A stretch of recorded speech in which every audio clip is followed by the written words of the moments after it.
We had gone out and gone to part 2. We have come back and it was now normal recording. Jem, can I ask a question, please? Please do, Councillor Gooch. It's only that I was so pleased to see the good news about Cobtree young farmers. It was a long struggle and it was a long story, and to think that they're now up and running, is really good news. And I just wondered if, Mike, you could pass that message on, please. Yes, here. I can do that, Councillor Gooch, yeah. Yeah, it'd be lovely.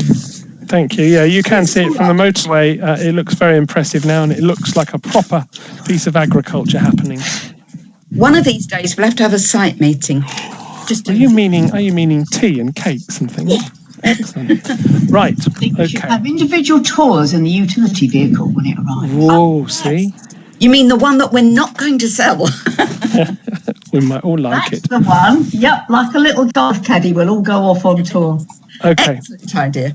Right, so therefore, agenda item 15, this report makes the following recommendation that this item is noted.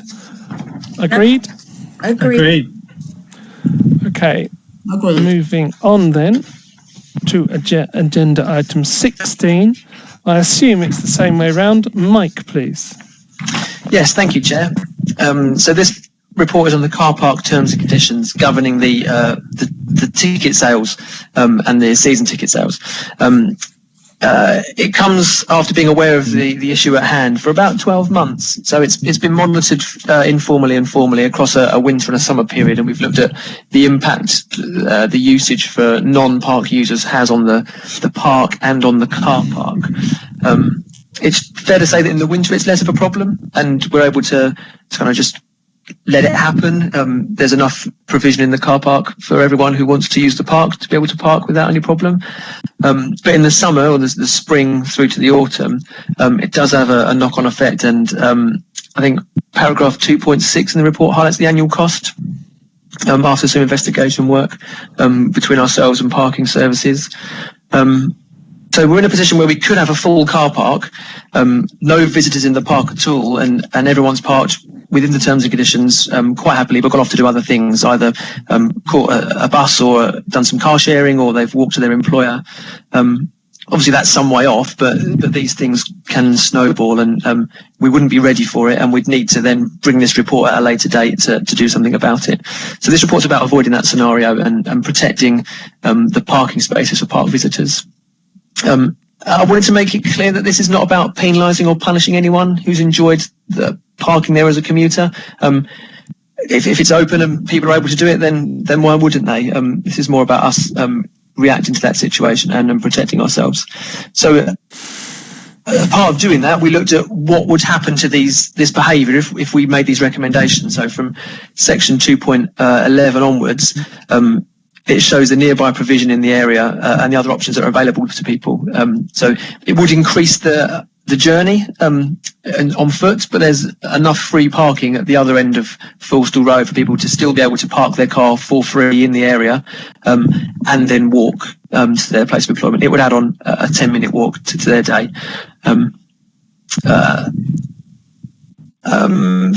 Also, by looking at that list of car parks, we noticed that there's actually a few around in the area, and if one of them were to close or change their own terms and conditions, would we see an influx of people because we became a better offer? So again, it's to safeguard against that. So with that in mind, we've got the recommendations in the report, which are to introduce a maximum stay in the car park, and that would be applicable to daily fee payers and season ticket holders. So at the moment, people can pay their £2 fee from the moment the park opens and leave their car there all day. So by having a maximum stay, we would effectively create a kind of morning and an afternoon slot if people use the full 6 hours. And then under recommendation from parking services, they asked us to include a provision that overnight parking is prohibited and explicitly make that so, even though we've got gates that would make it logistically very difficult to include that in the regulation order. And for the fees to apply to motorcyclists as well. At the moment, fees don't apply to motorcyclists, and we have had at least one instance we're aware of an influx of motorcycles who use it as a stop on their way somewhere else, and A, we're losing income from that, and B, they're having an impact on the park, and we're not seeing any benefit from it. So we've identified an area where we could create some hard standing for motorcycles, so they could have something, or have an area of hard stand that they would get for their parking fee. So again, like with everything else, if anyone's got any questions on a particular topic, I can answer them, or just let them to Nigel, as he's there every day and sees this in operation. One quick question I had: how many people are using the residents' annual season ticket? So we have, it's an annual season ticket for that particular park. So it's not a residents one that covers different roads. So it's £50 for the year, and we have 190 sold. So in effect, we're in a situation where, without limiting the amount of time they can stay, they could all arrive on one day and take a parking space and leave their car there all day. It's never happened. It's like a flash mob parking. Yeah. Okay. Yeah. Anybody else? Yes, please, Chairman. It's me again. I'd like to thank staff, probably Nigel and Mike and anybody else. This is a very thorough, simple report that I can understand. It's been well thought through and it's pretty obvious. And I'm more than happy to recommend, to support the recommendations as they are on the papers. Well thought through. Thank you. So that's been proposed by Councillor Gooch. Anybody else wishing to speak? No, Mr. I'm happy to second it. I think it's a very good report. Seconded by Councillor Perry. Definitely nobody wishing to speak to this? In which case, are we all approved of as on the papers, proposed by Councillor Gooch, seconded by Councillor Perry? Your silence is approval. Thank you very much. Please note Lovely. that. Thank you. Thank you very much thank for you. those two. Mike, I'm just skipping back to the script, he says. Why have I got two? Okay, now I'm lost. Right. Sorry, flicked far too far down the agenda. Agenda item 17 then. Is this John going to give us this one? Or Mike again? This is me again, Chair. Yes, it is the Mike Evans show. Mike has been extremely busy writing this report with the sport. And you're obviously doing crocheting or something like that as we wait. No, that's fine. Okay, fire away then, please. Emergency play area improvements at Cobtree Manor Park, please, Mike. Thank you, Chair. So yeah, this was raised in the update report, and thank you, Councillor Gooch, for your comments on it so far. So we wanted to bring to your attention the fact that the play equipment is in need of repair, and this is not unexpected. We knew this was going to be the case either this year or next year, based on the life expectancy of the equipment and when it was installed. It's always nice to see play equipment being used, because it means that children have been there every day using it. It's more sad if you've got play equipment that no one's on, so we shouldn't look at this as a negative. It's more a case of it coming along just when we're talking about COVID and the cash flow situation. Which is why I wanted to structure the report in the way that I have. So looking at whether we, the play equipment is currently out of action, so it's not being used because it's got to the point where it's unsafe now to be climbing on it. And we are taking questions more than complaints, but people are interested in when's it going to be repaired. So we've done some work on likely costs and timescales, and with lots of play equipment, you might be surprised, it certainly surprised me, that some of it can be on order for sort of 10 to 12 weeks. So that would mean that repairs would likely be around Christmas. And we can do all the communication with customers to tell them that we've got things on order. So the reason for structuring the report in such a way is to request a budget from the committee that we would then spend in accordance with the plans as they develop, and we would develop those plans based on the cost of individual items and the delivery time of those items to make sure we get maximum benefit from that budget. Because what we don't want to do is say, yeah, we'll get that one piece of equipment repaired and it costs the bulk of the budget and it's not available for 3 months, when the better option would be to do smaller bits and bits that are available more soonly. So Nigel started the work on compiling that list of items.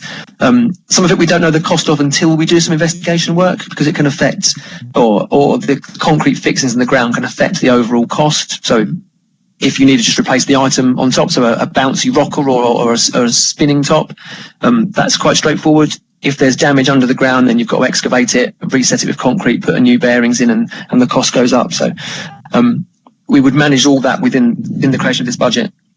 You'll see in the options there's an option of not repairing it, and that's just a false economy, because we will lose car park income and reputational damage, and it'll take a long time to get that back. So I think the report and then what I've just said covers most of it. And I'm looking at my notes again, because normally I do this in a meeting with the paper in front of me, but I'm doing it off again 2 screens at the moment. Okay, the final point was that in the recommendations, Paul and I would work out how we would pay for this, or how we would manage this at the current time using the cash. We've talked about a couple of ideas we've got for which budgets we can save on, or Paul mentioned earlier the car park income's recovering better than we thought, and we've got some staff budget where the ranges have gone down to 4 days instead of 5. So we can produce an updated cash flow for you to show how we're going to pay for this if it's approved. Okay, thank you very much. If I can come in first, can I just ask one question? I believe Paul may go easier, or you probably either of you. Why is this not seen as a capital spend, and why aren't we looking at our, in inverted commas, investment? If our investment is there to service us as a body and the park, this is integral, as Mike has said, and we shouldn't be losing 13 weeks. This should have been brought to us so that we can say, yes, we can see the maintenance plan, that's going to be out of action. We need to get this back in place as soon as possible. And I think that we must have allocated a lifespan to the equipment that was in there. And I really would think this is better to spend that money than it's sitting there earning us a pittance. Let's not try and skimp and cut corners with other things. Let's look at how we can get this in as soon as possible in the easiest way possible. That's my thoughts on that. I'm open to other people adding. I would agree, Mr. Chairman. In the current economic climate and with the situation with returns on capital, there's absolutely no point expecting a decent return on money sitting idle. Can I just come in on that point? Yes, Paul. The investment we've got with the charity fund, we can't just withdraw funds from it sort of ad hoc. We do have to get permission from the Charity Commission. I think that's tied in with the original terms and conditions of when the trust was set up. So, for example, when we built the play area, we did use that money, but we did actually get explicit permission from the Charity Commission. So it isn't unfortunately as easily accessible as it could be. I am aware of that. I'm a trustee of quite a number of charity organisations myself, and I understand that it does take time, and we can't rush off tomorrow and do it. But nevertheless, considered investment is at the moment, and I do mean considered investment, as the chairman did, is by far the best use of money. So I'm happy for you to move budgets around as an accounting way, but I would value other people's opinion as well as to whether this is a considered thing. I believe very soon we're going to find people saying, well, you're going to have to pay to keep your money with us. That's fine. Anybody else? Right, like that is already beginning to happen, Mr. Chairman. So I think we do need to consider, not now, because obviously we need to consider this sort of thing. But I do think that we need to actually start looking at this in a serious way, the way such as Cutbush and Coral Almshouses, a body I'm associated with, has been doing. Val and then John? Yeah, I was going to say it's nothing so sad as an unrepaired playground, really. It just sends out the wrong message of neglect and discouraging people to use it. So if they're using the playground, they're paying to park and they're visiting the grounds and possibly the cafe. So I do think it should be dealt with as soon as practicably possible. John? I totally agree. I've witnessed this, seeing the kids playing. It's a very popular play area, and it's really good. I think this is, to be frank, from an accounting point of view, it's not an investment. This is the repairs on current investment. So I would say that the proposal is right. that it is a repairs budget and should be treated as that from an accounting perspective. So, but I'm happy with it, and if we can find a way of moving the budgets around, I have no problem in making those sort of virements which would be needed. So yeah, I totally support, and it should be done as quickly as possible. Faye? Absolutely agree and support what John said. I've supported what everybody says. Let's go for it.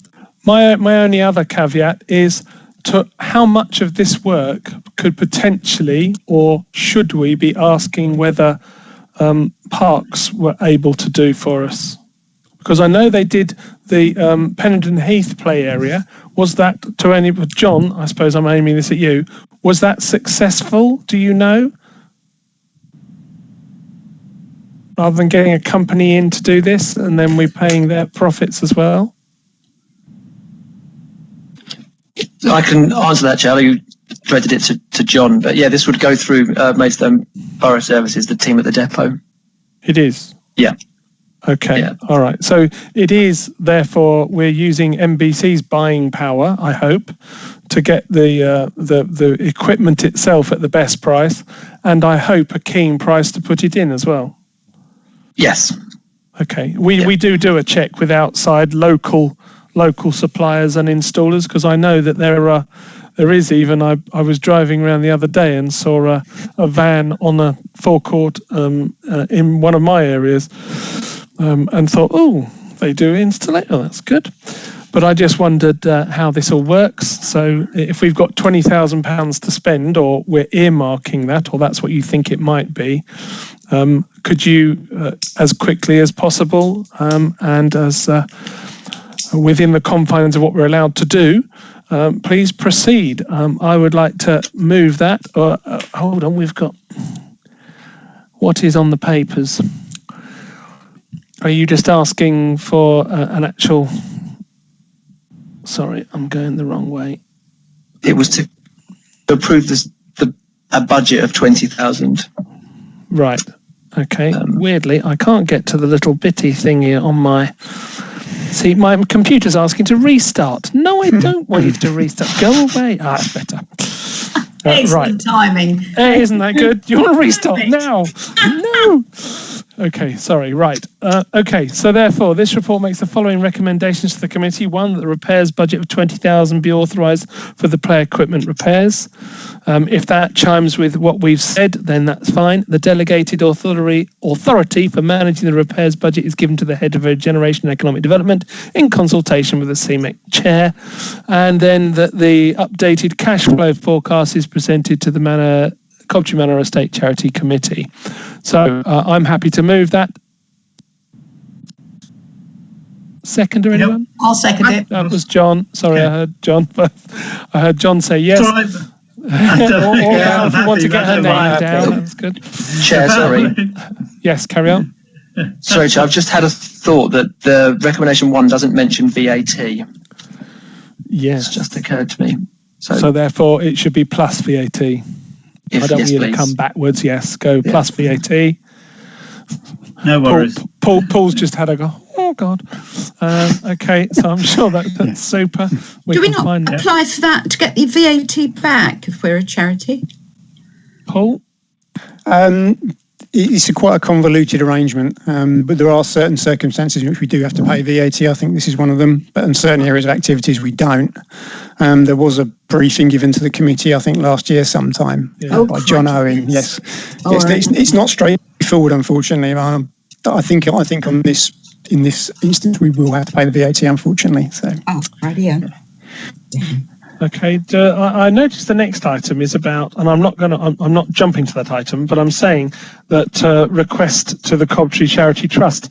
How long has this play area been opened? It's not decades, is it? It's within a decade. When was it opened? 2012, but some of the bits of equipment were in before that. The fort was 2012, and some of the pieces of equipment outside the fort were just before that. So. Yeah. Okay. Is that within what we expected then, the lifespan, or has it been slightly less than we thought? The lifespan is 8 to 10 years, so right then, aren't we? Yeah, it's about right. So bang on. Before COVID, Nigel and I were looking at a project that would see a full refurbishment of the fort, which would obviously cost a lot more than the 20,000 that we're discussing now, and to involve children in coming to design what they wanted, and that was going to be something to work on this summer and get some ideas, and then obviously we've been interrupted by COVID. I think that's a bit of a godsend, actually. So they say never work with children and animals. And if you're asking a child to design his fort, goodness knows where we'd be. I think we'd get them to choose from a couple of different options. Yeah. Kevin, can you see anything in here? Sorry, is it Kevin? Nigel? Is it Nigel listening? Sorry, I haven't got a name on the side. It's Nigel, yeah. It is Nigel, sorry. I call you Kevin, that's completely wrong. Is there anything in here that with the updating of the fort that you think any of the staff could actually undertake, or they feel they would like input in? I think with, as it stands at the minute, everything needs to be done by MBS's crew. I think Darren Rouse's team, I don't think Darren charges VAT on labour. I think it's only on materials only. At the minute, all repairs and that are probably slightly out of what my guys have got training for. Okay. It really is specialised areas now.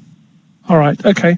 I hate it when we have our own staff going, I really would like to have had a go at that. And then you get that buy-in and that ownership of it. But that's fine. I didn't want to shut this off. Okay, so yeah, I've got one member of staff that actually, when their guys are there, always chips in and helps anyway. So it kind of does a little bit of partnership working with them. Okay. I just didn't want to hear that we had a budding person who carves and then said, I could have done that on the side of there. Anyway, right, okay. So we have the 3 recommendations. I won't separate them. We've had them proposed and seconded. Therefore, I will take your silence as approval. Excellent. Perfect. Thank you very much. Moving on then to the last item, which is where we're obviously asking for money from someone. Is this Mike again? This is me again, Chair. Yeah, thank you. So yeah, this report, we've touched on it in pretty much every agenda item so far, is it's an early sighting for committee on the risk that could materialise with non-payment of debt, or with operators not being able to fulfil the contracts to the current terms. And as Paul said earlier, we're a break-even forecast for this year.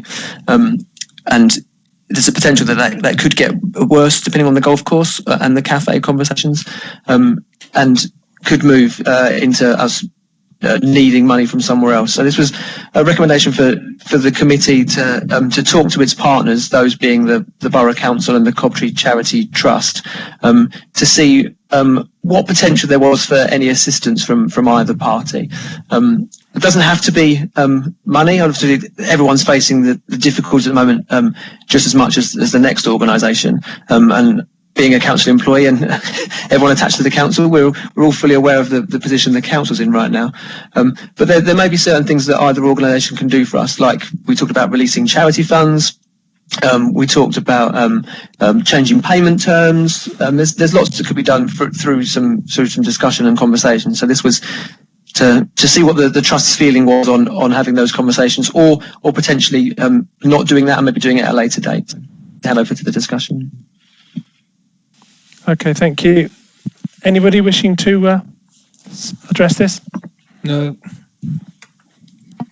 Only to say, I think it's the right thing. I think we ought to be seen to be doing it, if nothing else. So, yes, let's do it. Yeah, I support that as well. I think that's right. Okay, just one thing I'd like to raise. Has the government put anything in place about with COVID? Is there anything that is out there to do with COVID and health, exercise equipment being in the park as well? I know we're looking at the children's play area, but I know we have a lot of people using for walking and general health. Is there anything we can consider putting in a slightly different area and maybe stepping it up? We are seeing more people come to the park, so therefore could we look at adult exercise equipment? I know it's in various parts of the borough. We could do, yeah. We have the run route that links the golf course and the park together. And I think that area could be exploited a bit more. There's the mountain biking possibilities and the running routes could have some outdoor gym equipment on it. I think we need to be careful with putting anything in the park because we have a good reputation for being a quiet park where people can enjoy a walk, and we've got the tranquil areas at the top. So I think we need to just be mindful of the impact that can be had from lots of people exercising in the park all in one go. I know it's a discussion we've had with other parks in the borough, with colleagues in parks and open spaces about people saying our park's been overrun by people bringing equipment in and running around shouting and all that sort of stuff. And again, this comes from a sports person who loves doing that myself. It's running around and shouting. How very dare people! What on earth were they thinking? Am I trying to then? Is it considered that I'm trying to have my cake and eat it? Are we trying to be all things to all people? And we shouldn't. We should be selecting more sort of leaning towards the family and children.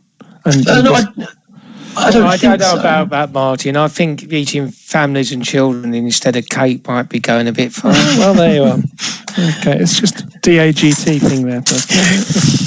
In the Bearsted Woodland Trust, so it's considered quite a sort of a tranquil, nice area to walk in. We've got like a trim trail, which just every now and again there's a bit of sort of wooden type exercise equipment, pull-up bars or a little post in the ground to balance across. Yeah. And it just sits there quietly, and I would say 80% of the time, 90% of the time, nobody touches it, but then every now and again somebody will be out jogging and he'll stop and do 5 pull-ups and jog on. But there is a downside to that, Val, or put it another way, you can do that in the Bearsted Woodland Trust because other than the trees, there's nothing living in there because it's mown so flat. So there's no ecological risk of any wildlife being trampled. Yeah, there's loads of wildlife, Clive. There isn't. I don't want to start that, and I had no intention of starting this. But right, okay, just something to bear in mind. And I know with your other hat on, then Mike, you'd have a consideration, I'm sure, if there was one. Yes. Okay, so as on the papers then, is this for noting? No, they're not. They're actual recommendations. So the recommendations as on the papers, 1 and 2. I'm happy again. Can I just suggest the second recommendation? Do we need to add in there a letter sent from the chairman of the committee to be the same as the first recommendation? Director of Finance from the chairman, yes? Yes. Yeah. Okay. On the end then? Yeah. Throws with the council from the chairman. Okay. Well spotted, Debbie. Thank you. Okay. I'm happy to propose. Val to second. Was that Val or was it Faye? That was it's Faye. Thank you. All right. And Faye to second. I will take your silence as approval. Approved. Thank you. Or even an approval as an approval. Thank you. Thank you very much. And that brings us to the end of that. Thank you very much, all the officers, either on the phone or virtually present, for attending. Thank you for writing of all the reports. I will try and catch up, certainly, with John as my new position here, and with Mike. And anybody else who wants to catch up with me. So thank you very much for attending. Thank you, Debbie, and thank you to the MBC webcasting department for making this possible. Thank you very much, everybody. Safe journey home, and speak to you all soon. Bye. Thanks, everybody. Thanks, Martin. Thanks all. Cheers.